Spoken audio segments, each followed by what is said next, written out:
നമസ്കാരം sir, modern diary മെഷീൻസിലേക്ക് സ്വാഗതം. സാറിന്റെ പേരെന്തായിരുന്നു? അനീഷ്. അനീഷ്. സാർ എങ്ങനെയാണ് നമ്മുടെ കമ്പനിനെ പറ്റി അറിഞ്ഞത്? ഈ വീഡിയോ കണ്ടതാണോ? വീഡിയോ വീഡിയോ എവിടെയാണ് കണ്ടത്? യൂട്യൂബിലാണോ ഫേസ്ബുക്കിലാണോ? യൂട്യൂബ്. ഓക്കെ.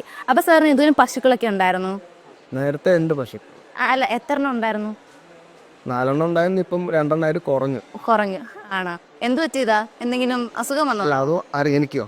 അല്ല, പക്ഷെ അല്ല, അത് കുറച്ച് തന്നെയല്ല, നമുക്ക് നോക്കാനുള്ള നേരമില്ലാതെ കൊണ്ട് കുറച്ചത് ആണല്ലേ. അപ്പൊ സാറിന് ഇനി ഫ്യൂച്ചറിൽ വേറെ പശുക്കളെ ഡെവലപ്പ് ചെയ്ത് പോകും, മുന്നോട്ട് പോകും. ഇനി വാങ്ങിക്കാൻ താല്പര്യം ഉണ്ടല്ലേ? അപ്പൊ എത്ര പശുക്കളെ വാങ്ങിക്കാൻ താല്പര്യമുണ്ട്? മിനിമം ഒരു 4 to 5. 4 to 5 അല്ലേ? അപ്പം നമുക്ക് വന്നിട്ട് നാനോ മിൽക്കിംഗ് മെഷീൻ ഉണ്ട് കേട്ടോ. നാനോ മിൽക്കിംഗ് മെഷീനിൽ സാർ ഒരു 1 to 5 പശുക്കളെ വരെ കറക്കാൻ പറ്റും. ഓക്കെ. അപ്പോൾ ഇത് വന്നിട്ട് പൾസേറ്റർ ഇതുണ്ടോ, പൾസേറ്റർ മോഡലാണ് ഇത് വന്നിട്ട്. അപ്പോൾ നമ്മളിപ്പോൾ സാർ ഇപ്പോൾ ഇവിടെ അല്ല, എവിടെ മെഷീൻ നോക്കുവാണെങ്കിലും ശരി പൾസേറ്റർ മോഡൽ നോക്കിയേ വാങ്ങാവുള്ളൂ. പലർക്കും വരുന്നൊരു സംശയമാണ്, ഈ പശുവിൻ്റെ അകിടുണ്ടല്ലോ, അകിടിൽ ഈ മെഷീൻ വെക്കുന്ന സമയത്ത് എന്തെങ്കിലും ഇറിറ്റേഷനോ കാര്യങ്ങളൊക്കെ ഉണ്ടാകുന്ന ഭയങ്കര സംശയമാണ് അവർക്ക്. പക്ഷേ നമ്മുടെ ഇത് വെക്കുന്ന സമയത്ത് അങ്ങനെ ഇറിറ്റേഷനോ കാര്യങ്ങളോ ഒന്നും ഉണ്ടാകത്തില്ല.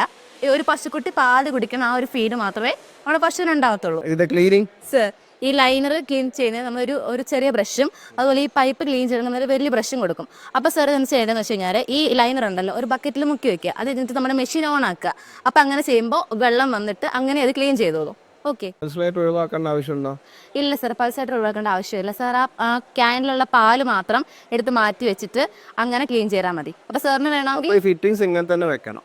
ഫിറ്റിംഗ്സ് ഇങ്ങനെ തന്നെ വെക്കണം. സാറിന് വേണമെങ്കിൽ വാം വാട്ടർ യൂസ് ചെയ്യാം. അതായത് നമ്മുടെ പാലിന് ഇച്ചിരി കൊഴുപ്പുണ്ടാവുമല്ലോ, അപ്പോൾ അതുകൊണ്ട് സാറിന് വേണമെങ്കിൽ വാം വാട്ടറും യൂസ് ചെയ്യാം, അല്ലെങ്കിൽ സാറിന് നോർമൽ വാട്ടർ ആയാലും യൂസ് ചെയ്താൽ മതി.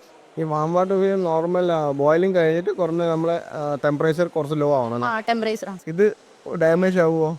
സാർ, നമ്മളിത് വന്നിട്ട് സ്റ്റെയിൻലെസ് സ്റ്റീലിലാണ് കൊടുക്കുന്നത്. അപ്പോൾ സ്റ്റെയിൻലെസ് സ്റ്റീൽ ആകുമ്പോൾ ഈ റസ്റ്റ് ഇല്ലേ, നമ്മുടെ തുരുമ്പ്, അത് വരാനുള്ള ചാൻസ് ഒന്നും ഉണ്ടാകത്തില്ല കേട്ടോ. പിന്നെ സംശയം, ഈ ഇതില്ലേ നമ്മളിപ്പം ഈ ഇത് എല്ലാം ഒരേ വലിപ്പമായിരിക്കില്ലല്ലോ, പശുവിടെ എല്ലാം ഡിഫറെന്റ് ആയിരിക്കുമല്ലോ. കാമ്പ് വലുതും ചെറുതുണ്ടല്ലോ, അപ്പൊ ഇത് എല്ലാത്തിനും സൂട്ടാവോ? എല്ലാത്തിനും സൂട്ടാവും സാർ. സാർ, ഇപ്പൊ പശുവിന് ചെറിയ അകിടാണെങ്കിൽ അത് വന്നിട്ട് ആ മടിയുടെ അവിടം വരെ ഇത് പിടിക്കും. ഇനി ഇപ്പൊ വലിയ കാമ്പാണെങ്കിൽ ആ കാമ്പിന്റെ അവിടെ കയറിയിരിക്കും.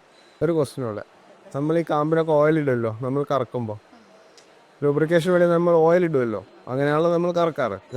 മറ്റത് ഭയങ്കര സോഫ്റ്റ് ആയിരിക്കും. അപ്പൊ ഇതിന് യൂസ് ചെയ്യണോ, ഓയിൽ യൂസ് ചെയ്യണോ? സാർ, ഓയിൽ യൂസ് ചെയ്യേണ്ട ആവശ്യമില്ല സാർ. നോർമലായിട്ട് ചെയ്യുന്ന കണക്ക് വെള്ളം തളിച്ചിട്ട് പാല് കറന്നെടുത്താൽ മതി. അപ്പൊ ഇതിൽ പ്രഷർ ഇല്ലേ? ഈ പ്രഷർ എത്ര സമയം കൊണ്ട് കയറും? സാർ, 200 to 300 വരെ ആയിരിക്കും കേട്ടോ വരണത്. പ്രഷർ വരണം. 4 കാമ്പിൽ ഒരു കാമ്പ് വർക്ക് ചെയ്യുന്നില്ല, വല്ല ഡാമേജും പറ്റി. അപ്പം നമുക്ക് ഇതിൽ അഡ്ജസ്റ്റ് ചെയ്യാൻ പറ്റുമോ? പറ്റും സാർ. സാർ, അതിനാണ് ഗേറ്റ് വാൽവ് ഉള്ളത്. അപ്പോൾ സാർ ഗേറ്റ് വാൽവ് യൂസ് ചെയ്താൽ മതി. ഗേറ്റ് വാൽവ് നിങ്ങൾ ഫിറ്റ് ചെയ്ത് തരും, അങ്ങനെ പറഞ്ഞാൽ കസ്റ്റമൈസ് ചെയ്ത് തരും. അതെ. കറന്നു കഴിഞ്ഞാൽ നമുക്ക് സപ്പോസ് നമ്മൾ കറന്നു കഴിഞ്ഞെന്ന് വെച്ചു, അപ്പോൾ ഓട്ടോമാറ്റിക്കലി നമ്മൾ ഓഫ് ആക്കാൻ മറന്നു, അപ്പോൾ ഇതിൽ നിന്ന് ബ്ലഡ് എങ്ങനെ പുറത്തേക്ക് വരുമോ? സാർ, അങ്ങനെ ബ്ലഡ് ഒന്നും വരില്ല. കാരണം നമ്മുടെ കാമ്പില്ലേ, അത് ഇപ്പോൾ പാല് തീർന്നു കഴിയുമ്പോൾ കാമ്പ് ചുരുങ്ങും, അപ്പോൾ അത് ഓട്ടോമാറ്റിക്കലി താഴെ വീണോളൂ. അതുകൊണ്ട് ബ്ലഡ് വരാനുള്ള സാധ്യതകളൊന്നും ഉണ്ടാകത്തില്ല. അങ്ങനെയൊന്നും ഉണ്ടാവില്ല. ഇനി അതോടെ അവിടെ തന്നെ ഇരിക്കുവാണെങ്കിൽ തന്നെ ഒരു മസാജ് ചെയ്യണ ഫീൽ ആയിരിക്കും ഉണ്ടാകത്തുള്ളൂ, അല്ലാണ്ട് ബ്ലഡ് അങ്ങനെയുള്ള കാര്യമൊന്നും ഉണ്ടാകത്തില്ല കേട്ടോ. ഓക്കെ. അപ്പോൾ ഇതിലുള്ള ഓയിൽ ഏത് ടൈപ്പ്? 2040 ഓയിലാണ് നമ്മൾ ഒഴിക്കുന്നത്. ഈ പൾസേറ്ററിൽ നമുക്ക് എന്തെങ്കിലും പോയി കഴിഞ്ഞാൽ എന്ത് ചെയ്യാൻ പറ്റും? പൾസേറ്ററിൽ വല്ല പൊടിയോ കയറി കഴിഞ്ഞാൽ നമുക്ക് സർവീസ് കിട്ടുമോ? അതിപ്പോൾ സാറിന് പൾസേറ്ററിൽ എന്തെങ്കിലും കംപ്ലൈൻറ്റ് വരുവാണെങ്കിൽ നമുക്കിവിടെ കസ്റ്റമർ കെയർ ഉണ്ട്. അപ്പോൾ സാർ അങ്ങനെ കോൺടാക്ട് ചെയ്ത് കഴിഞ്ഞാൽ അവർ സാറിനെല്ലാം പറഞ്ഞു തരും. ഓക്കെ. ഇതിൻ്റെ സർവീസ്, ഈ മോട്ടോർ പമ്പിൻ്റെ ഒക്കെ സർവീസും കാര്യങ്ങളും നമുക്ക് കേരളത്തിൽ ഡോർ സ്റ്റെപ്പ് സർവീസ് അവൈലബിൾ ആണ്.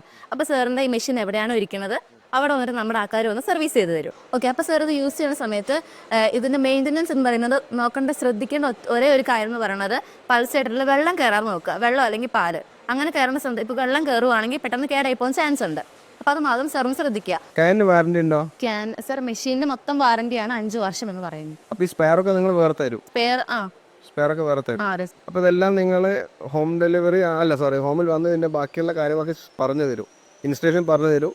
ഇൻസ്റ്റാളേഷൻ നമുക്ക് ഇവിടുന്ന് കസ്റ്റമർ കെയർ സാറിനെ വിളിക്കും, ഒരു വീഡിയോ സാറിന് അയച്ചു തരും, അങ്ങനെ എല്ലാം പറഞ്ഞു. ഡൗട്ട്സ് ക്ലിയർ ആണ്. ഇനി എന്തെങ്കിലും ഉണ്ടെങ്കിൽ ഞാൻ നിങ്ങളെ വിളിച്ചോളാം, ഒരു കോൺടാക്ട് ചെയ്തോളാം. ഓക്കെ. Thank you sir.